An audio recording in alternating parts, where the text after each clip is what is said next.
Assalamualaikum warahmatullahi wabarakatuh. Yang saya hormati Pak Andik selaku guru biologi kelas 11A1 SMA Negeri 15 Surabaya.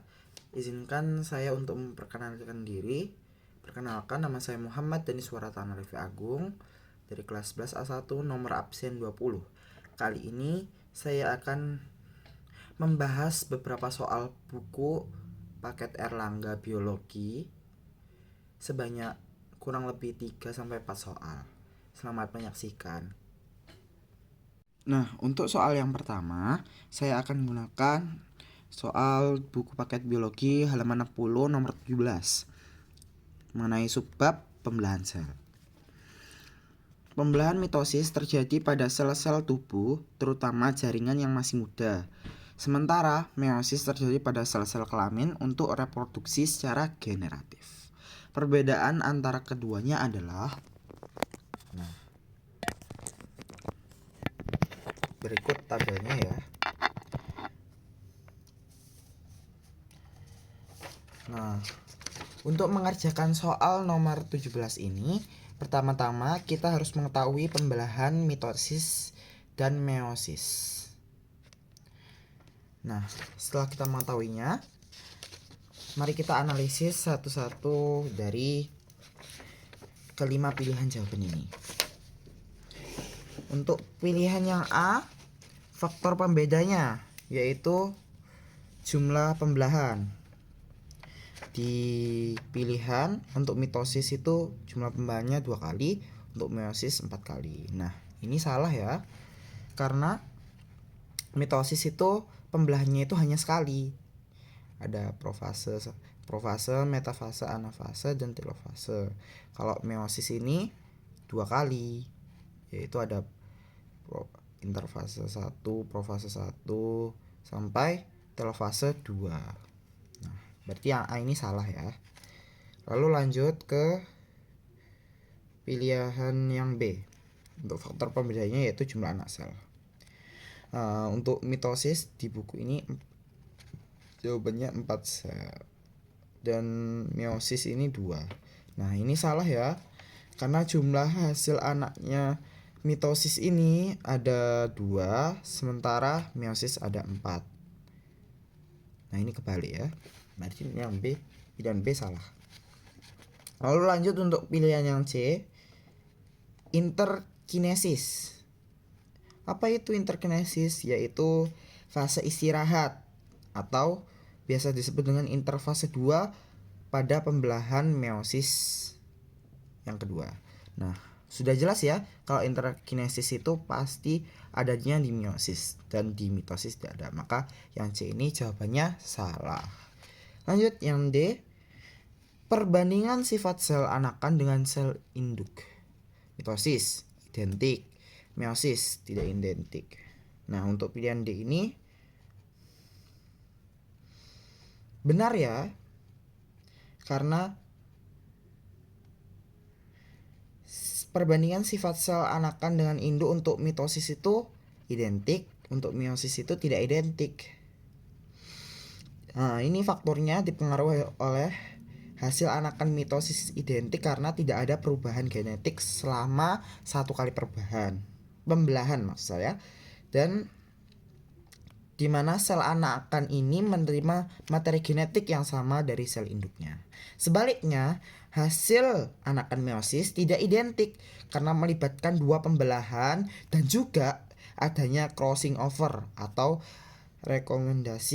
rekombinasi genetik serta segregasi acak kromosom. Jadi terjadi pindah silang antara gen-gen pada kromosomnya sehingga membuat perbandingan sifat anaknya ini meiosis itu tidak identik. Nah, kita simpan jawabannya ya karena ini betul. Coba kita lihat yang E. Nah, kalau kita lihat yang E ini pindah silang gen pada kromosom. Nah, yang tadi sudah saya sebutkan ya, pindah silang gen ini atau crossing over itu terjadi pada meiosis. Nah, yang mitosis tidak ada. Berarti sudah pasti salah ya. Jawabannya yang benar D. Baik, mari kita lanjutkan. Nah, selanjutnya yang saya gunakan yaitu pada buku paket biologi halaman 60 nomor 18. Nah, ini subbabnya masih sama ya, mengenai pembelahan sel.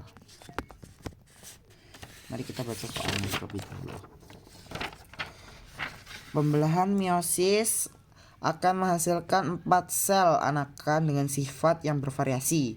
Pasangan yang paling sesuai antara tahap pembelahan dan aktivitas sel yang terjadi pembebasan yaitu, nah mari kita analisis dulu tabel berikut. Tabel ini merupakan pembelahan meiosis. Nah, untuk yang pertama ini ada profase 1. Nah, ini setelah interfase 1 ada profase 1, yaitu profase 1 itu terjadi pindah silang atau crossover antara gen-gen pada kromosom homolog.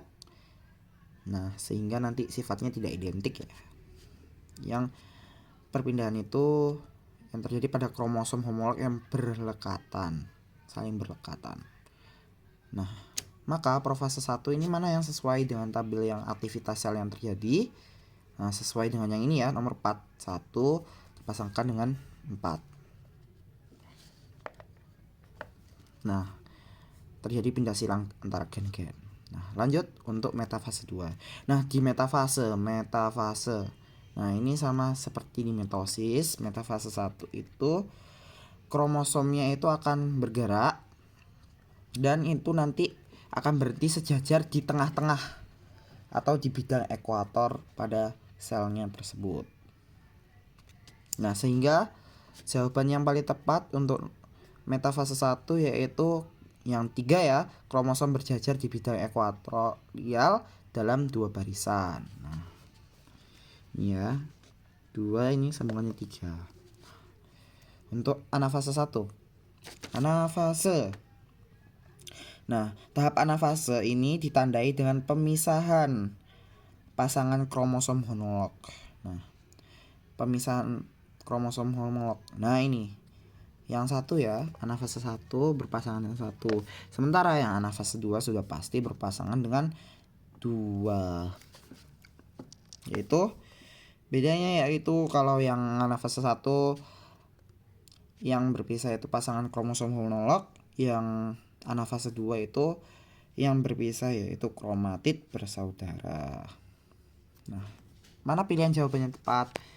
Yang pertama 14.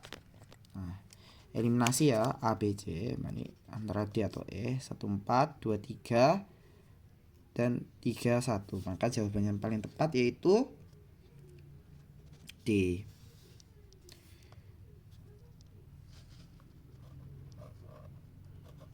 Mari kita lanjutkan ke soal berikutnya. Nah, untuk soal berikutnya di sini terdapat di buku biologi, buku paket biologi halaman 80, subbabnya rangka. Nah, mari kita coba. Nomor 1 ya. Perhatikan gambar berikut. Nah, ini gambar apa ini? Ini merupakan rangka apendikuler anggota gerak bagian bawah ini.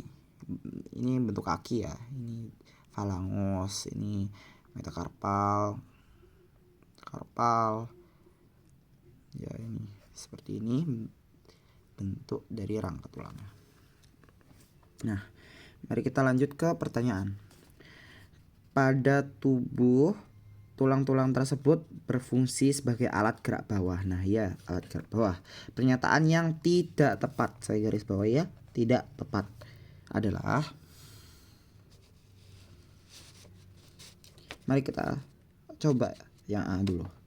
Tulang betis berjumlah 2 pasang. Nah, tulang betis berjumlah 2 pasang. Nah, ini salah ya.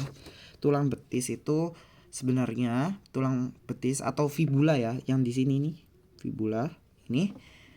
Tulang betis merupakan tulang yang jumlahnya hanya sepasang, yang terletak di samping tulang kering atau tibula. Terletaknya di sebelah tibula ya.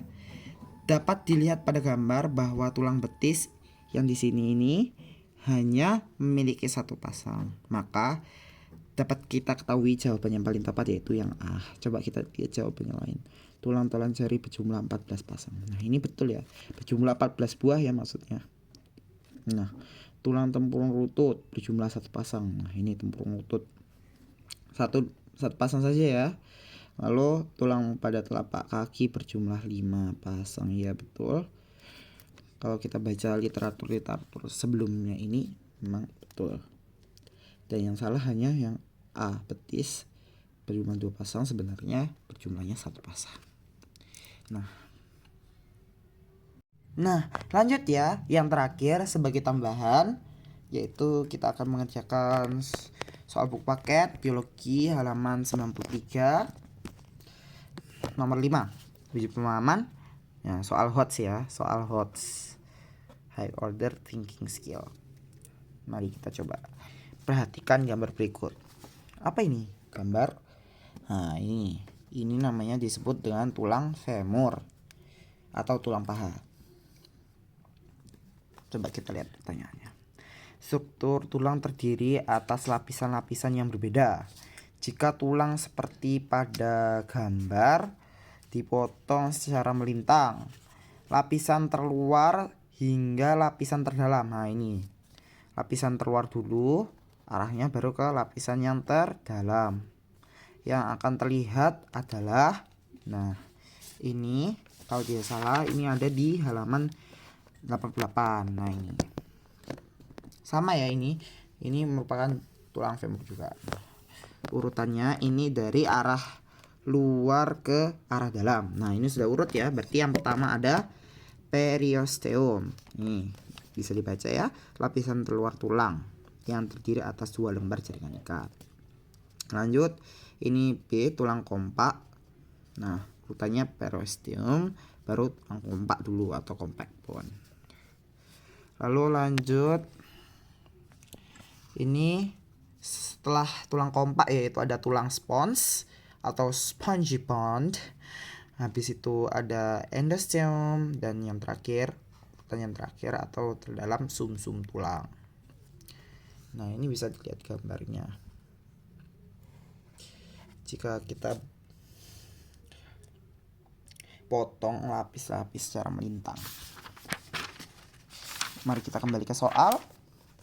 Nah, lapisannya akan terlihat ketika tulang pada gambar ini akan dipotong seperti tadi, dari yang terluar hingga terdalam, yaitu di yang pertama ada periosteum. Nah, yang ini udah salah ya. Pertama periosteum, lalu tulang kompak, betul. Tulang spons, betul. Nah, ini endosteum dulu ya, baru sumsum tulang. Sumsum tulang pokoknya yang paling dalam. Maka jawaban yang paling tepat adalah yang E. Nah, semangat ya. Nah, sekian pembahasan soal dari saya. Mohon maaf apabila terdapat tutur kata yang kurang berkenan atau ada yang kurang dipahami, bisa langsung bertanya di kolom komentar. Nah, terima kasih atas perhatiannya. Wassalamualaikum warahmatullahi wabarakatuh.